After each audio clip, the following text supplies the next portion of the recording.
अग्रवाल मंडी डोबिरी में चल रहे भारतीय किसान यूनियन के अनिश्चितकालीन धरने में आज 13वें दिन एसडीएम बागपत अनुभव सिंह व विधायक बागपत योगेश धामर पहुंचे, जहां उन्होंने कस्बा वासियों को 11-11 मीटर जमीन पर निर्माण कार्य कराने का विश्वास दिलाकर धरना समाप्त कराया।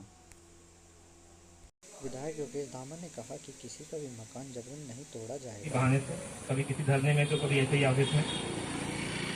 सबसे पहले ये बात जब उठी थी 3-4 महीने पहले, तभी मैंने हिम्मत सिंह को ये कह दिया था कि किसी भी तरीके से सरकारी काम है, ये कोई चोरी छिपे काम करने वाला नहीं है कि तोड़ के चले जाएंगे तो सड़क बना लेंगे। सरकारी काम है, बाकायदे नियमानुसार अगर जितनी सरकार की जमीन है वो सरकार लेकिन छोड़ेगी नहीं, और जितनी सरकार की नहीं है वो बिना मुआवजा दिए लेगी नहीं। एकदम स्पष्ट सी बात है।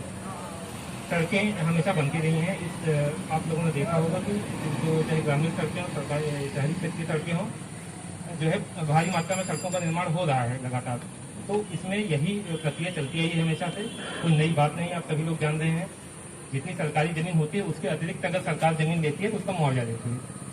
पहले जो इसका प्रस्ताव आया था इस सड़क का, तब इसमें किसी भूलवश आप लोग कह लीजिए गलतीवश 30 मीटर पूरा यहाँ से लेकर के आगे तक की चौड़ाई 30 मीटर चली गई। इस आधार पर एक कंफ्यूजन क्रिएट हुआ था, जिसका 3 महीने पहले हम लोगों ने निराकरण किया था कि जब यहाँ पे काम रुकवाया गया था तब। तो उसके बाद फिर PWD से जो है पत्राचार हो रहा है लगातार कि कितनी जो है रोड की चौड़ाई है वो क्लियर करते हैं। उसके बाद हमें अगर जमीन को लेने की जरूरत पड़ी, जैसा विधायक जी ने कहा है, तो हम बाकायदा उसका मुआवजा जो नियमानुसार बनता है वो दे के ही लेंगे।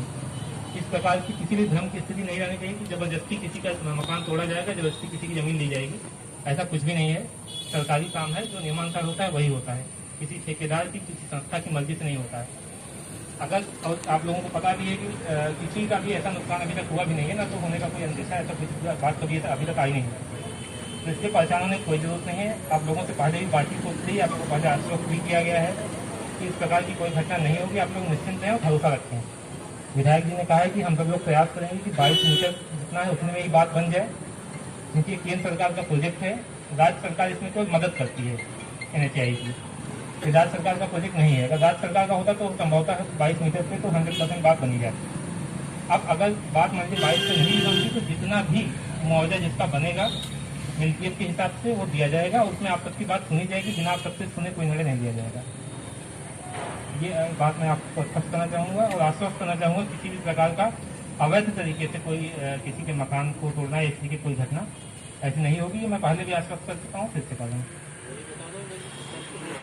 NH पास हुआ है, इसमें SDM साहब से भी बात हो गई है, DM साहब से भी बात हुई है। पहले भी आप लोगों के बीच में आया था, इससे पहले भी मैं आप लोगों के बीच में आया था। ऐसा नहीं कि आज ही मैं आप लोगों के बीच में आया हूँ। और जब भी मैंने यही बात की थी हम बात करेंगे, और हमने बात जब से ही इसमें लगातार चल रही है। लेकिन ये है कि भाई जब उसके बाद संपर्क नहीं हो पाया, कोरोना टाइम आ गया, आप लोगों को पता है कि ऐसा समय आ गया कि एक दूसरे से लोग मिल नहीं सके, संवाद नहीं हो सका, चीजें आगे नहीं बढ़ सकी। लेकिन आज सब स्थिति सामान्य है और मैं आपसे यही कहना चाहता हूं कि इसमें जो बातें तय हुई हैं, भाषणबाजी की जरूरत नहीं है। भाषण वाले नेता तो आप लोगों के बीच में बहुत आ रहे हैं। कोई झोला छाप डॉक्टर आ रहा है, कोई आ रहा है, सुन ही रहे हो आप उन लोगों की बात। इंद्रपाल ज्यादा हंस रहे हैं। तो मैं ये कहना चाहता हूँ कि बात मुद्दे की है। भाई समस्या का समाधान कैसे हो, अपने लोगों को राहत कैसे मिले इस समस्या से, विकास के साथ साथ। तो मैं इसमें यही कहूंगा कि दो बातें हैं।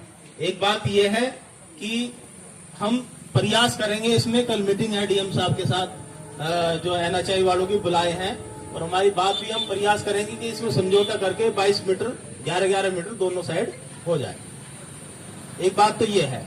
दूसरी बात यह है कि अगर कोई समझौता नहीं बनता तो उसका जो नियम है, जो तरीका है, वो जमीन अगर हाल तो वो काम मुझे लगता नहीं है कि उसकी जरूरत आवश्यकता पड़ेगी, लेकिन अगर आवश्यकता पड़ी भी और यहाँ पर कोई जबरदस्ती आपकी कोई मकान तोड़ दे या यहाँ पर कोई ठेकेदार कुछ करने, वो नहीं कर पाएगा। ये SDM साहब भी बैठे हैं, तहसीलदार साहब भी बैठे हैं, वो कोई नहीं कर पाएगा। वो मैं पहले भी कह के गया था, अगर कोई आए तो मुझे बता देना, मुझे फोन कर देना, मैं तुरंत आ जाऊंगा।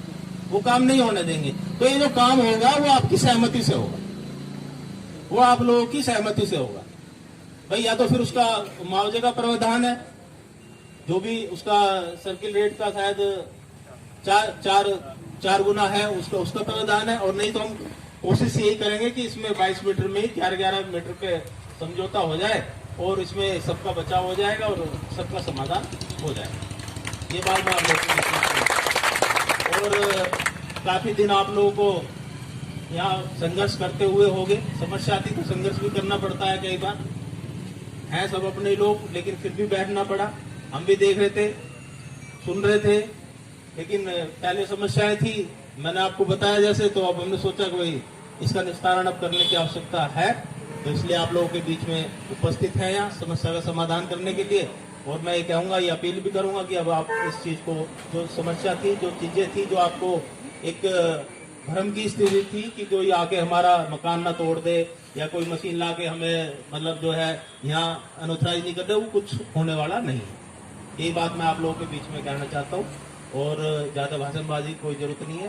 काम साथ साथ कुछ समस्याएं आती है तो ये डेवलपमेंट पे काम सरकार ने पिछले वर्षों में 4.5 वर्षों में आप लोगों ने देखा होगा कि बागपत का विकास किस तरीके से हुआ है और आप लोगों को पता भी है सब। लेकिन कुछ लोग आप लोगों के बीच में आ गए जो सिर्फ चुनाव टाइम में दिखाई देते हैं, वो बड़ी बड़ी बातें आप लोगों के बीच में करते हैं। मैंने भी सुनी है, बताया लोगों ने कि भाई जनप्रतिनिधि आपके कहाँ हैं, तो भाई जनप्रतिनिधि तो आपको पता ही है कहाँ रहता है, वो तो आप लोगों के बीच में ही रहता है हमेशा।